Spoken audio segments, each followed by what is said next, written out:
إن الحمد لله نحمده ونستعينه ونستغفره ونؤمن به ونتوكل عليه ونعوذ بالله من شرور أنفسنا ومن سيئات أعمالنا من يهده الله فلا مضل له ومن يضلل فلا هادي له وأشهد أن لا إله إلا الله وحده لا شريك له وأشهد أن سيدنا ونبينا محمد صلى الله عليه وسلم عبده ورسوله يا أيها الذين آمنوا اتقوا الله حق تقاته ولا تموتن إلا وأنتم مسلمون يا أيها الناس اتقوا ربكم الذي خلقكم من نفس واحدة وخلق منها زوجها وبث منهما رجالا كثيرا ونساء واتقوا الله الذي تساءلون به والأرحام إن الله كان عليكم رقيبا يا أيها الذين آمنوا اتقوا الله وقولوا قولا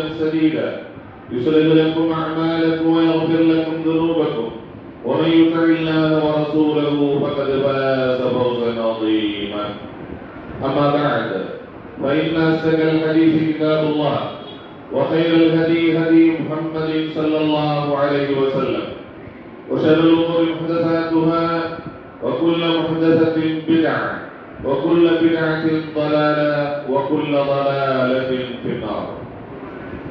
فقد قال الله تعالى في كلامه الكريم: أعوذ بالله من الشيطان الرجيم وما أمروا إلا ليعبدوا الله مخلصين له الدين حنفاء ويقيموا الصلاة ويؤتوا الزكاة وذلك دين القيمة. கணியத்திற்குரிய எல்லாம் வல்ல அல்லாஹ்வின் நல்லடியார்களே, அன்பார்ந்த சகோதரர்களே, சகோதரிகளே, நபிகள் நாயகம் ஸல்லல்லாஹு அலைஹி வஸல்லம் அவர்கள் கூறினார்கள், புனியல் இஸ்லாமு அலா ஹம்ஸி, இந்த இஸ்லாமிய மார்க்கம் 5 அடிப்படைகளின் மீது 5 தூண்களின் மீது அமைக்கப்பட்டிருக்கிறது.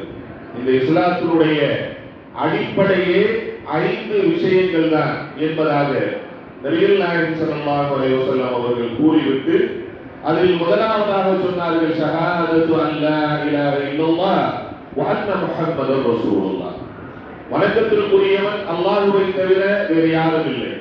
அவன் தனித்தவனாக இருக்கிறான், எந்த நிகரும் மற்றவனாக இருக்கிறான், அவன்தான் கடவுளாக இருக்கிறான், அவன்தான் படைப்பாளனாக இருக்கிறான் என்று அல்லாஹ்வை கடவுளாக ஏற்றுக்கொள்வதும் முஹம்மது நபி ஸல்லல்லாஹு அலைஹி வஸல்லம் அவர்களை அல்லாஹ்வுடைய தூதராக ஏற்றுக்கொள்வதும் முதலாவது அடிப்படை. இரண்டாவது இகாமு ஸலாத், தொழுகையை நிலைநாட்டுதல். மூன்றாவது வஈதாஇஸ் ஸகாத், ஜகாத்தை கொடுத்தல். நான்காவது சௌமு ரமலான், ரமலானுடைய மாதத்தில் நோன்பிருத்தல். ஐந்தாவது ஹஜ்ஜுல் பைத்தி மன் இஸ்ததா இலைஹி சபீலா, யாரிடம் வசதி இருக்கிறதோ உடல் ரீதியாக பொருள் ரீதியாக அவர்கள் அல்லாஹ்வுடைய இல்லம் சென்று ஹஜ் செய்து திரும்புதல்.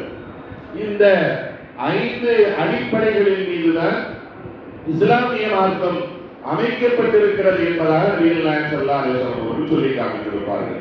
நாம் சிறுவயதில் இருக்கின்ற போது நமக்கு மக்தப் மதரசாக்களில் சொல்லிக் கொடுக்கப்பட்டிருக்கக்கூடிய பாடங்களில் ஒன்றுதான் இது. இஸ்லாம் 5 தூண்களின் மீது அமைக்கப்பட்டிருக்கிறது. இஸ்லாத்தின் கடமைகள் 5 ஆகும். ஒன்றாவது கலிமா, இரண்டாவது தொழுகை, மூன்றாவது நோன்பு, நான்காவது ஜகாத்து, அஞ்சாவது ஹஜ் என்பதாக இவைகள் எல்லாம் நாம் சிறுவயதிலிருந்தே நமக்கு அடிக்கடி நினைவுபடுத்தப்படக்கூடிய செய்திகளாகும்.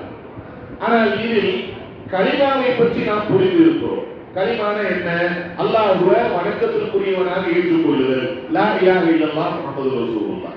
நம்ம எல்லாத்துக்கும் தெரியும், நபிகள் நாயகம் ஸல்லல்லாஹு அலைஹி வஸல்லம் அவர்கள் அல்லாஹ்வுடைய தூதராக இருக்கிறார்கள் என்று கலிமாவை பற்றி ஆழமாக இல்லாவிட்டாலும் கலிமான என்ன என்பதை பற்றி ஒரு அடிப்படையான விஷயங்களை நாம் புரிந்து வைத்திருக்கிறோம்.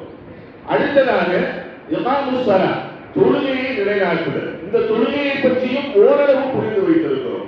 பெரிய அளவுக்கு அதனுடைய சட்டதிட்டங்கள், ஆழமான விஷயங்கள், அதில் இருக்கக்கூடிய நுட்பங்கள் இதையெல்லாம் நாம் தெரிந்திருக்காவிட்டாலும் கூட தொழுகையை அல்லாஹ் இஸ்லாமியர்களாக நம் மீது கடமையாக ஆகியிருக்கிறான்.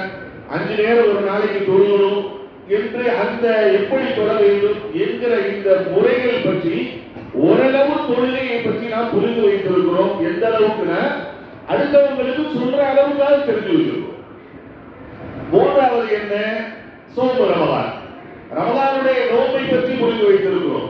நோன்புடைய சட்டத்திட்டங்கள், அதனுடைய படிப்பினைகள், நுட்பங்கள் என்று ஆழமாக இல்லாவிட்டாலும் கூட நோம்புனா சரி நேரத்தில் சாப்பிடணும், சுபுவுக்கு முன்னாடி சாப்பிட்டு முடிச்சிடணும், மகரிபுக்கு பாங் சொல்ற வரைக்கும் தண்ணீர் கூட பருகாமல் பசியோடு பட்டினியோடு இருக்கணும் என்ற அந்த அடிப்படை விஷயமாவது நம்ம எல்லோரும் புரிந்து வைத்திருக்கிறோம். அதே போன்று ஹஜ் என்றால் என்ன என்பதை பற்றி புரிந்து வைத்திருக்கிறோம். மக்காவிற்கு சென்று அல்லாஹ்வுடைய இல்லத்தை தவாப் செய்து ஒரு குறிப்பிட்ட நாட்களில் குறிப்பிட்ட இடங்களில் தங்கி இருக்க வேண்டும். இந்த கடமையில் தான் ஹஜ் என்பதாக நாம் புரிந்து வைத்திருக்கிறோம். இஸ்லாத்தினுடைய இந்த அடிப்படை 5 விஷயங்களில் இந்த 4 விஷயங்களை பற்றி ஓரளவாவது நம்மில் பெரும்பாலானோருக்கு ஒரு புரிதல் என்பது இருக்கிறது. ஆனால் ஜகாத் என்றால் என்ன என்ற கேள்வி இங்கே உட்கார்ந்து இருக்கக்கூடிய நம் எல்லோரிடத்திலும் வைக்கப்பட்டார். நாம் எல்லோருமே ஜகாத்னா என்ன அப்படிங்கிற இந்த விஷயத்துக்கு பதில் சொல்வதற்கு ஒரு மிகப்பெரிய தடுமாற்றத்திற்குள்ளாடுவோம் என்பது நாம் எல்லோருக்குமே தெரியும். காரணம் என்னன்னா, தொழுகையை பற்றி கவனம் எடுத்த அளவுக்கு, நோன்பை பற்றி கவனம் எடுத்த அளவுக்கு, ஹஜ்ஜை பற்றி புரிந்து வைத்திருக்கிற அளவுக்கு, ஜகாத்தை பற்றி புரிந்து கொள்வதற்கு கூட நாம் முயற்சிக்கவில்லை என்பதுதான் இதனுடைய. ஜகாத்னா என்னப்பா, அப்படி ஒரு கடமை இருக்குல்ல, அப்ப அந்த கடமைனா என்ன என்று அதை புரிவதற்கு கூட நாம் முயற்சிக்கவில்லை. காரணம் என்ன தெரியுமா? ஜகாத் என்பது பணத்தோடு சம்பந்தப்பட்டது, பண விஷயம் சம்பந்தப்பட்டது. அதை புரிஞ்சுட்டா நிறைய அள்ளி அள்ளி கொடுக்கிற மாதிரி இருக்கும். அதனால நாம கொஞ்சம் புரியாமலே இருந்துக்குவோம் என்ற அந்த நினைவுதான் நம்மளை ஜகாத்தின் பக்கம் போக விடாமல் தடுத்து கொண்டிருக்கிறது என்று சொன்னால் அது மிகையாக. கொடுக்கிற விஷயம் இல்ல, வாங்குற விஷயம்னா பரவாயில்லை, கொடுக்கிறது இல்ல, நிறைய கொடுக்கணும்.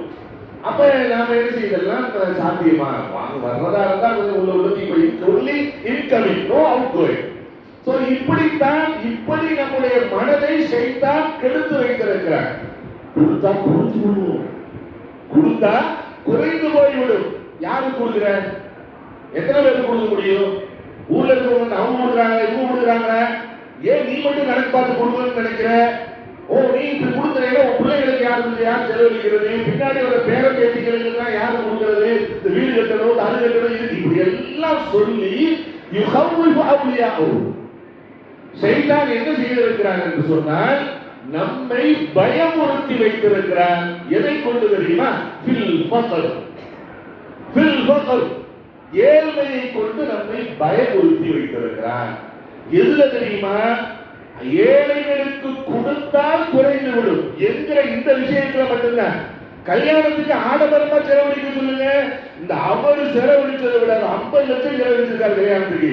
நாம் 1 கோடி ரூபாய் பிள்ளை கல்யாணம் செலவழிக்கிறேன்னா இல்லையா பாரு, என்று செலவழிப்பார். அதுவே அவருக்கு ஏழ்மையை பற்றி உரித்தான பயம் இருக்காது.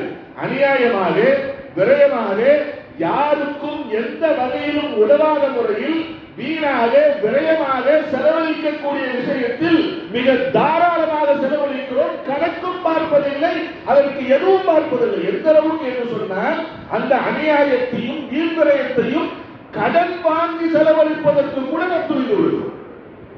அதுல நமக்கு என்ன செய்ய மாட்டேங்குது அப்படின்னா, ஏழ்மையை பற்றி உரித்தான பயம் வரமாட்டேங்குது, அதை பற்றி உரித்தான சிந்தனையே வரல. இன்னும் எவ்வளவு செலவழிக்கலாம், இன்னும் எவ்வளவு செலவழிக்கலாம் என்றுதான் போகிறோமே தவிர ஆடம்பரத்திற்கும் வீண்விரயத்திற்கும் அதுல கணக்கு பார்க்க மாட்டோமே தவிர எதுல கணக்கு பார்க்கிறோம் தெரியுமா?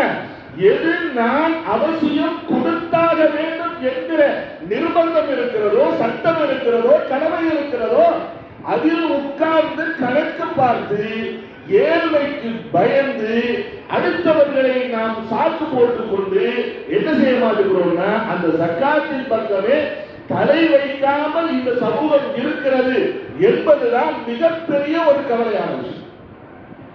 எத்தனை பேருக்கு சொல்ல தொழுகை பற்றி எனக்கு சொல்ல தெரியல? தொழுகைனா என்ன என்பதை பற்றி எனக்கு சொல்ல தெரியுமா தெரியாதா? தெரியும்.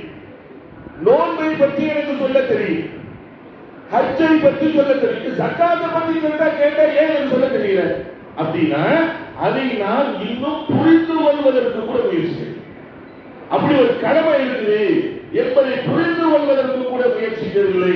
அல்லாஹ் சுப்ஹானஹு வ தஆலா பாதுகாக்க வேண்டும். எனவே அந்த அடிப்படை புரிதல் ஜகாத்னா என்ன என்பதை பற்றிய ஒரு அடிப்படை புரிதலை உருவாக்குவதற்கு தான் இன்று இந்த தலைப்பு கொடுக்கப்பட்டிருக்கிறது. ஜகாத் இது என்னது? கட்டாய வரி. எதன் மீது உரித்தான வரி? இது யார் விதித்த வரி? அல்லாஹ் விதித்த வரி. அல்லாஹ் சுப்ஹானஹு வ தஆலா ஜகாத்தை பற்றி குறிப்பிடுகின்ற பொழுது ஃபரீதத்துன் மினல்லாஹ், அல்லாஹ்வின் புறத்திலிருந்து உங்களுக்கு கடமையாக ஆக்கப்பட்டிருக்கிறது என்பதாக அல்லாஹ் சூரத்து தௌபாவிலே சொல்லி காட்டுகிறார். இன்னும் பல இடங்களிலும் அல்லாஹ் சுப்ஹானஹு வ தஆலா சொல்கிறார்.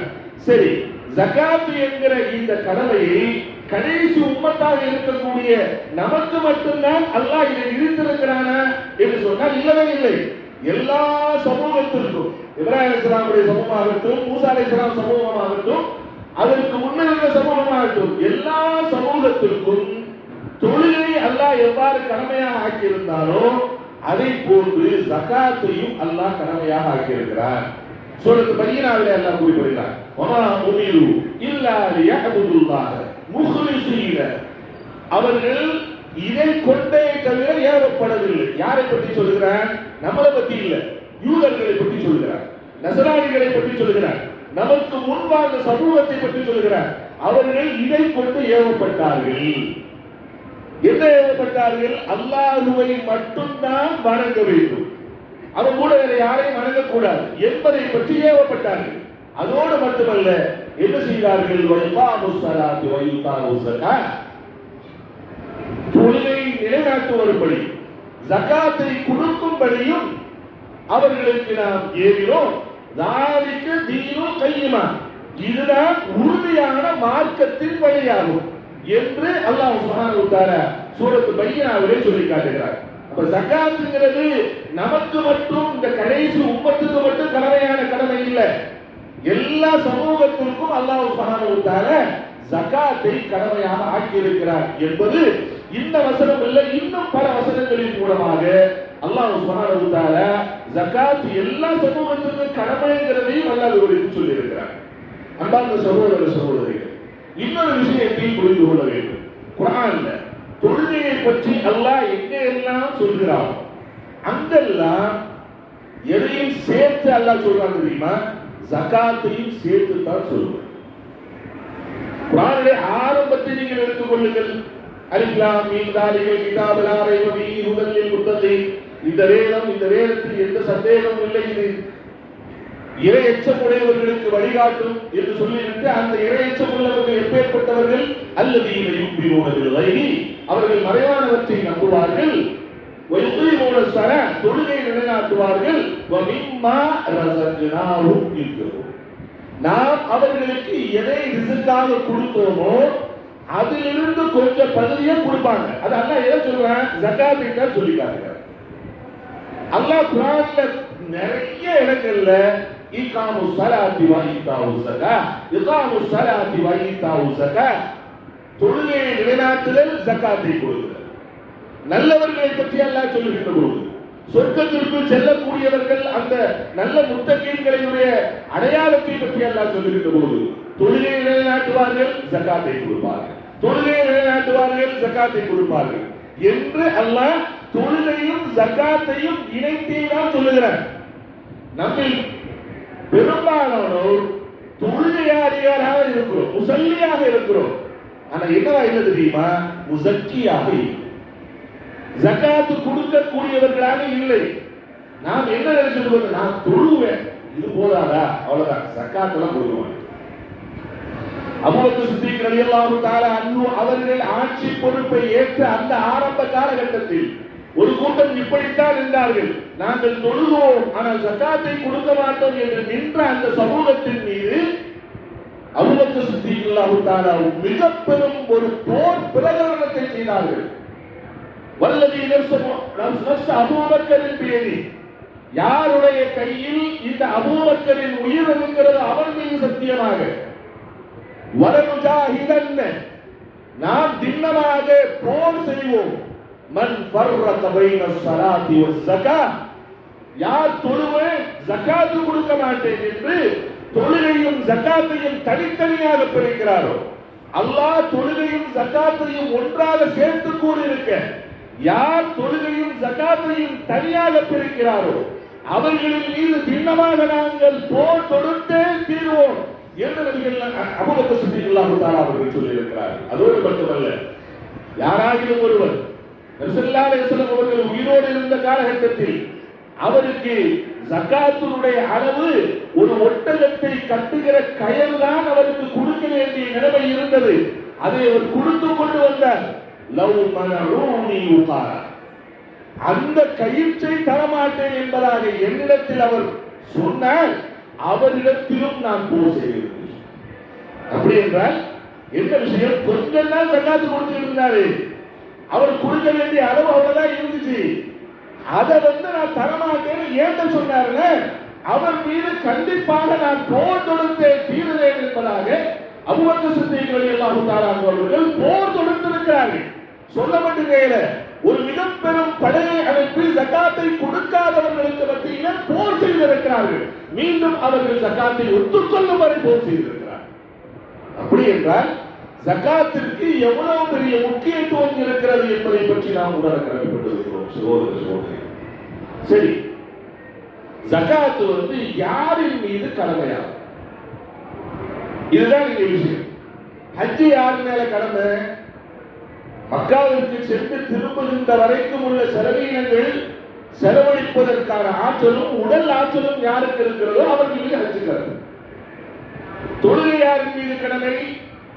பருவ வயதை அடைந்துவிட்ட ஆண் பெண் எல்லோரின் மீதும் கடமை. அதுல ஏழை பணக்கார ஆண்டி அரசு என்பதெல்லாம் இல்லை. அதே போன்று ஜகாத் என்பது யாரின் மீது கடமை என்று சொன்னால் இஸ்லாம் அதற்கு ஒரு அளவுகோலை வைக்கிறது. என்ன அளவுகோலை வைக்கிறது என்று சொன்னால் தங்கத்தை அளவுகோலாக வைக்கிறது. நம்ம பெரும்பாலும் என்ன நினைக்கிறது தெரியுமா? தங்கம் இருந்தால் தான் ஜகாத் கொடுக்கணும் அப்படின்னு நினைச்சுட்டு இருக்கோம். தங்கம் என்பது ஒரு அளவீடு. இந்த அளவீடு அளவுக்கு உன் சொத்தின் மதிப்பு இருந்தால் நீ ஜகாத் கொடுக்கணும். இதுதான் விஷயம். நாம என்ன சொல்றோம் தெரியுமா? வீட்டுல இன்னும் 10 பவுன் இல்லை, ஆனா நிறைய சொத்தா இருக்கு, ஜகாத் நமக்கு கடமை இல்லை, என்கிட்ட 5 பவுன் தான் இருக்கு அப்படின்னு நம்ம நினைத்துக் கொண்டு இருக்கிறோம். தங்கம் என்பது அளவீடை தவிர அது என்ன கிடையாது என்று சொன்னால் தங்கம் இருந்தால் தான் கொடுக்க வேண்டும் என்பது அல்ல. என்ன விஷயம்? எவ்வளவு அளவீடு என்று சொன்னார்? 22 கேரட் உள்ள தங்கம் ஒருத்தரிடத்தில் 85 கிராம் அல்லது 88 கிராம் அளவுக்கு, அதை வாங்குற அளவுக்கு ஒருத்தரிடத்துல சொத்து மதிப்பு இருந்தா, இன்றைய காலகட்டத்தில் கிராம் ஒரு 8500 ரூபாய் என்றே வைத்துக் கொள்வோம். 8500 ரூபாய் என்று சொன்னால் கிட்டத்தட்ட 10.5 பவுன் அல்லது 11 பவுன் வாங்குவது என்று சொன்னால் கிட்டத்தட்ட ஒரு 9 லட்சம் ரூபாய். என்னுடைய சொத்தினுடைய மதிப்பு 9 லட்சம் ரூபாய்க்கு இருந்தால் நான் ஜகாத்து கொடுப்பது என் மீது கடமை. மனசுல கை வச்சு சொல்லுங்க, இன்னைக்கு 9 லட்சம் ரூபாய்க்கு சொத்து மதிப்பு இல்லாதவர்கள் இங்க யார் இருக்க முடியும்? அதுல இஸ்லாம் என்ன செய்கிறது என்று சொன்னால் ஒரு சில விதிவிலக்கை கொடுக்கிறது. இதை கழிச்சது. எதை கழிச்சது? நீ தங்கி இருக்கிற வீட்டை கழிச்சது. நீ தங்கி இருக்கிற வீட்டை கழித்து விடு. அந்த வீட்டினுடைய மதிப்பு 1 கோடி ரூபாய் வந்தாலும் பரவாயில்லை. ஒரு சிலர்கிட்ட ஒண்ணுமே இருக்காது, நல்ல மெயினான இடத்துல வீடு இருக்கும், அதுலதான் அவங்க குடும்பம் இருக்கும். இன்னைக்கு மதிப்பு ஓடுனா 2 கோடி ரூபாய் 3 கோடி ரூபாய் என்ன செய்வாங்க போகும். இப்ப அவங்க மேல ஜகாத்து கடமையான ஜகாத்து கடமைதான் இல்லை. தங்கி இருக்கிற வீட்டை கழித்து விட வேண்டும். பயன்படுத்துகிற வாகனம் இருக்கா இல்லையா, அந்த வாகனத்தை கழித்து விட வேண்டும். ஏதாகிலும் கடன்கள் இருந்தால், நான் கொடுத்த ஆக வேண்டிய கடன்கள், அந்த கடன்களை கழித்து விட வேண்டும். இதை கழிச்சுட்டு நான் என்ன செய்யணும் தெரியுமா? ஒரு பேலன்ஸ் ஷீட் போடணும். கண்டிப்பாக இந்த நாட்டு அரசாங்கத்துக்கு இன்கம் டாக்ஸ்க்காக நான் பேலன்ஸ் ஷீட் போடுறதோ இல்லையோ, வருடந்தோறும் அல்லாஹ்விடத்திலே பேலன்ஸ் ஷீட் போட்டே ஆக வேண்டும். இது எல்லாத்தையும் கழிச்சிரு. உன்னுடைய சொந்த செலவு, உன் மருத்துவ செலவு, இது எல்லாத்தையும் கழிச்சது போக ஒன்று தேர்மா இல்லையா? உன் கையில் இருக்க நகை, உங்க வீட்டுக்காரங்க பயன்படுத்தி இருக்கக்கூடிய நகை, நீங்க வாங்கி வச்சிருக்கிற நகைகள், அல்லது நீங்க வச்சிருக்கக்கூடிய ஒரு வீடு இல்லாத இன்னொரு வீடு, நீங்க வாங்கி போட்டிருக்க பிளாட், அல்லது பேங்க்ல இருக்கக்கூடிய பேலன்ஸ், இது எல்லாத்தையும் மொத்தமா சேர்த்தா ஒரு 9 லட்சம் ரூபாய் எனக்கு தேவை என்றால் நான் இப்ப யாரு நானு சொல்லுங்க. ஜகாத் கொடுக்க வேண்டிய அவசியம், கொடுக்க வேண்டிய நிலைக்கு வந்து விட்டது. சரி, இப்ப வந்த உடனே எனக்கு இப்பதான் அந்த நிலைமை வந்திருக்குன்னா இஸ்லாம் உடனே கொடுத்துருன்னு சொல்ல. இது 1 வருஷம் சுத்த தூங்குது. இந்த ரமலான்ல நான் கணக்கு பார்க்கிறப்ப இதெல்லாம் கழிச்சது போக ஒரு 10 லட்சம் ரூபாய் மீஞ்சுது என்றார். இந்த உடனே எனக்கு ஜகாத் கொடுன்னு சொல்லுதா? கொடுக்கன்னு சொல்லு. வஹால அலைஹில் ஹவ். இது அப்படியே 1 வருஷம் போகுது. அடுத்த ரமலான்ல நீ கணக்கு பார்க்கிறப்ப மீண்டும் அந்த 10 லட்சம் ரூபாய் உன் கையில இருந்தா, எக்ஸ்ட்ரா ஒரு 2 லட்சம் ரூபாய் கூட இருந்தா அதை விட்டுரு. ஏன்னா போன வருஷம் கணக்கு பார்க்கிறப்ப உங்க 10 லட்சம் ரூபாய் தானே இருந்துச்சு, ஒரு சொத்துடைய மதிப்பு 10 லட்சம் ரூபாய் தானே இருந்துச்சு. அந்த 10 லட்சம் ரூபாயை மட்டும் எடுத்துட்டு இதுக்கு வெறும் 2% மட்டும் கொடு. எவ்வளவு கொடு? நம்ம இந்திய அரசாங்கம் கேட்குது 8% இருந்து 30% வரைக்கும் கேட்குது. அநியாயமா நம்ம போட்டு வரி நம்முடைய ரத்தத்தை உரிகிறார்களே, அந்த மாதிரி சொல்லல. வெறும் 2.5% மட்டும் எடுத்து கொடுத்து விடு என்று சொல்லுகிறது. எவ்வளவு? 10 லட்சம் ரூபாய் இருந்த ஒரு 25,000 ரூபாய் எடுத்து கொடுத்துருங்குது. 10 லட்சம் ரூபாய்ல இருந்தா 10 லட்சம் ரூபாய் இந்த ரூபாயே இல்லைன்னு சொல்லக்கூடாது. நம்ம சொத்து மதிப்பு 10 லட்சம் இருந்தால் 25,000 ரூபாய் ஏழைகளின் பணம் என்னிடத்தில் இருக்கிறது என்று அர்த்தம்.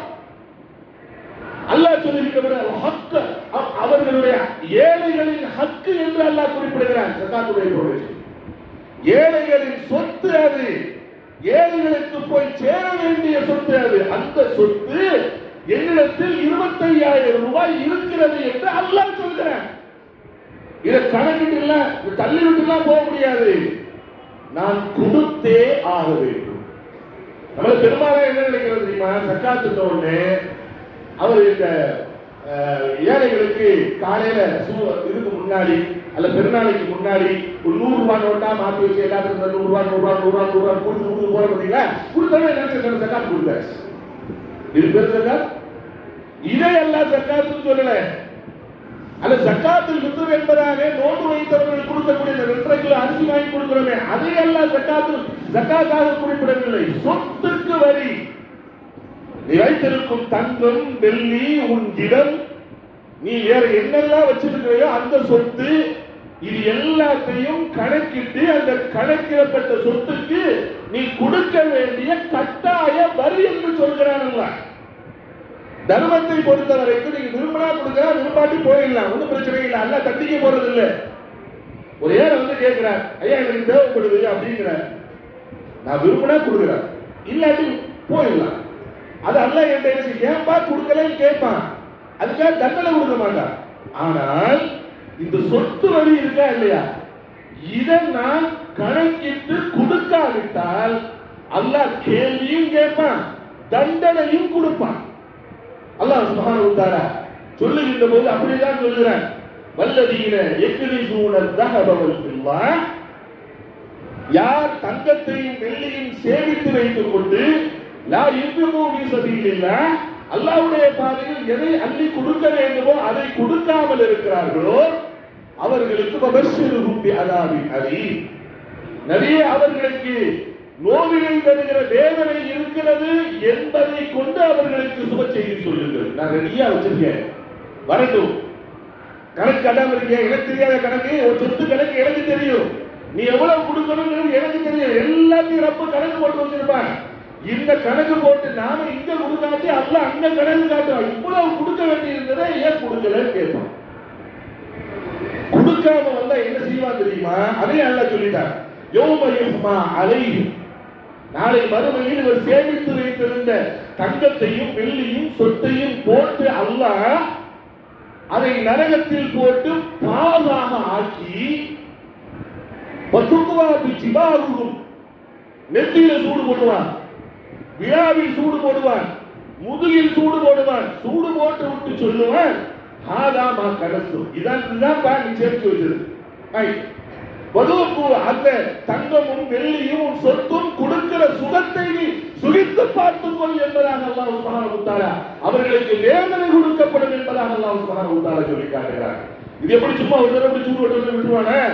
விடமாட்டான் அல்லாஹ். சூடு வைக்கப்பட்டு கொண்டே இருக்கும்.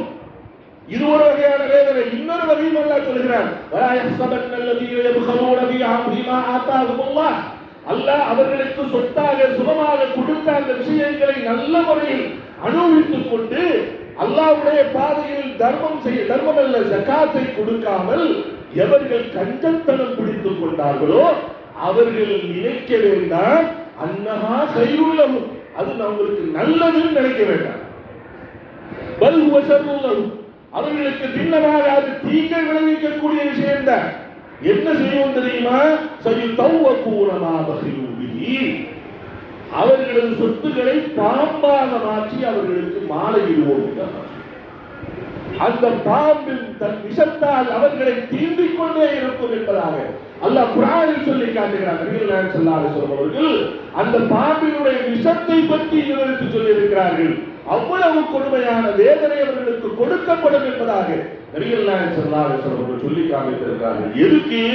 தர்மம் கொடுக்காம இருந்தவங்களுக்கு இல்ல, என் சொத்து குறித்தான வரியை நான் கொடுக்காமல் இருந்தால் அல்லாஹ் கண்டிப்பாக இது போன்ற வேதனையை கொடுப்போம் என்பதாக அல்லாஹ் சுப்ஹானஹு வ தஆலா சொல்லி காட்டுகிறார். சகோதர சகோதரிகளே, நன்றாக உணர்ந்து கொள்ளுங்கள். இன்னைக்கு பெண்கள் உங்களிடம் இருக்கக்கூடிய ஜகாத், நீங்கள் அணியக்கூடிய நகைகளுக்கு குறித்தான ஜகாத் உங்கள் கணவன் கொடுக்க கூடாது. கணவன் மீது கடமை இல்லை, நீங்கள் கொடுத்தாகவே. உங்களிடம் 10 பவுன் நகை இருக்கிறதா? 11 பவுன் நகை இருக்கிறதா? 2.5 கிராமை எடுத்து தனியாக வைத்து விடுங்கள். இல்லாவிட்டால் நரகத்தின் நெருப்பை நீங்கள் அறிந்து கொண்டிருக்கிறீர்கள் என்றுதான் சொல்லுகிறார்கள். ஒரு தடவை ஒரு மனைவியர்கள் ஒருவர் அவர்களது கையிலே ஒரு அசாவில் போட்டிருந்தார்கள், ஒரு பேஸ்லெட் போட்டிருந்தார்கள். நபிகள் நாயகம் ஸல்லல்லாஹு அலைஹி வஸல்லம் கேட்டாங்க, ஹல் அதைத ஸகாத்தா, இதுக்குள்ள ஜகாத்தை நீங்கள் கொடுத்து விட்டீர்களா என்று கேட்டார்கள். நபியே நாங்கள் கொடுத்து விட்டோம், இல்லாவிட்டால் நீங்கள் நரகத்தின் கடிவாளத்தை தான் உங்கள் கையில் போட்டிருக்கிறீர்கள் சொன்னார். நகையா வாங்கி வீட்டுக்காரரை சிரமப்படுத்தி என்னத்தையோ பண்ணி என்ன செய்யுங்களோ தெரியாது, வருஷத்துக்கு ஒரு 5 கோடி எனக்கு வாங்கி கொடுத்துருக்கோம், வாங்கி போட்டு மாட்டிக்கிறோம்ல. யாரு ஜகாத்து கொடுக்கிறது?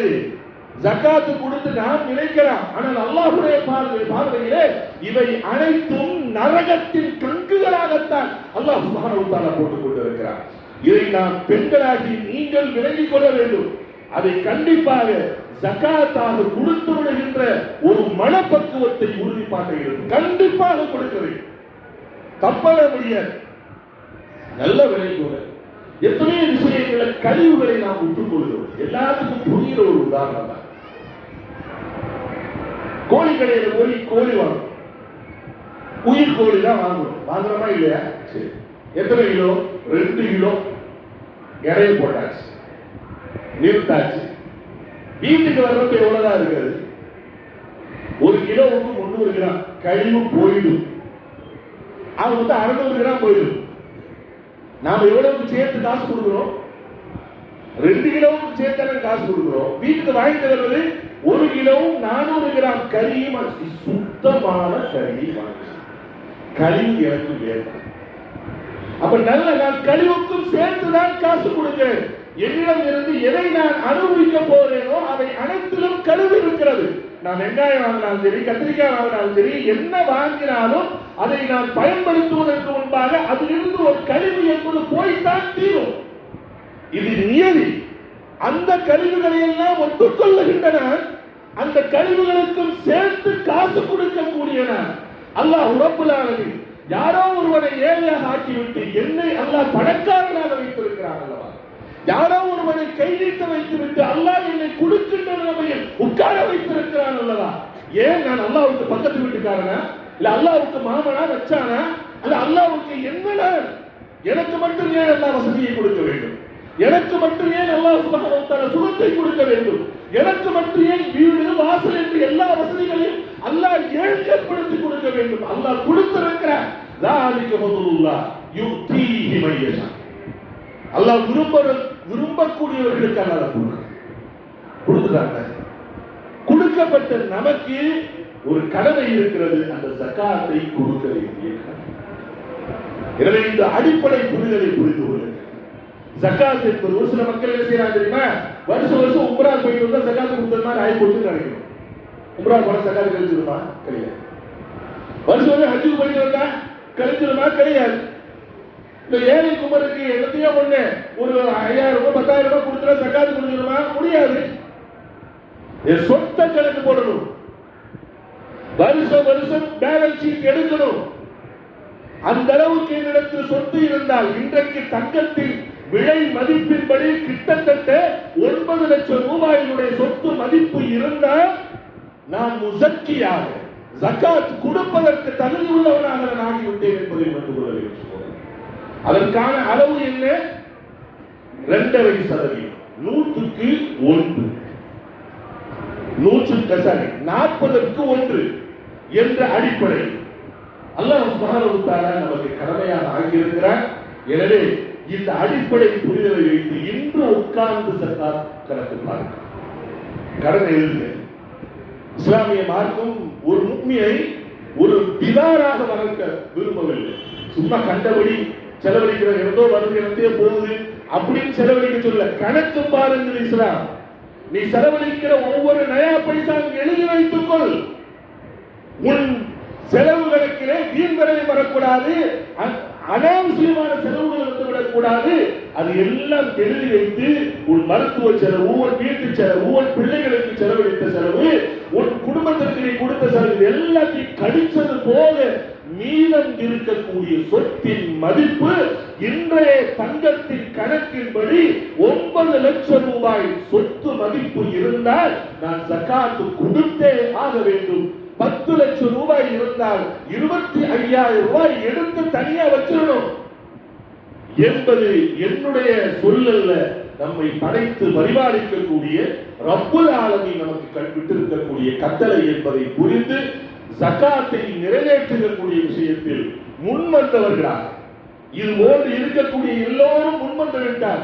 இந்த சமூகத்தில் இருக்கக்கூடிய ஏழ்மை துளை தெரியப்படும்.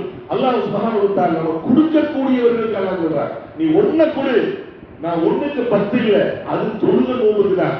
நீ கொடுக்கிறீங்க இந்த ஜகாத், நீ பணமா கொடுக்கிறீங்க, அதுக்கு எவ்வளவு குடும்பம் தெரியுமா? நீ 1 நட்டு 700 கொடுப்பேங்கிற அல்லாஹ். மஸலுல்லதீன யுன்ஃபிகூன அம்வாலஹும் ஃபீ ஸபீலில்லாஹ் கமஸலி ஹப்பத்தின். அல்லாஹ்வுடைய பாதையில் அள்ளி செலவழிக்கக்கூடிய இந்த மக்களுக்கு உதாரணம் பூமியில் ஊட்டப்பட்ட வித்தை போன்று. 50 சபஅசனாபி, அது 7 கதிர்களை விளைவித்தது. நீ குல்லி சுப்புலத்தின் ஹப்பா, ஒவ்வொரு கதிரிலும் 100 வித்துக்கள். நீ ஒன்றை ஊண்டு உனக்கு 700 தருகிறேன். வல்லாஹு யுதாயிபு லிமன் யஷா.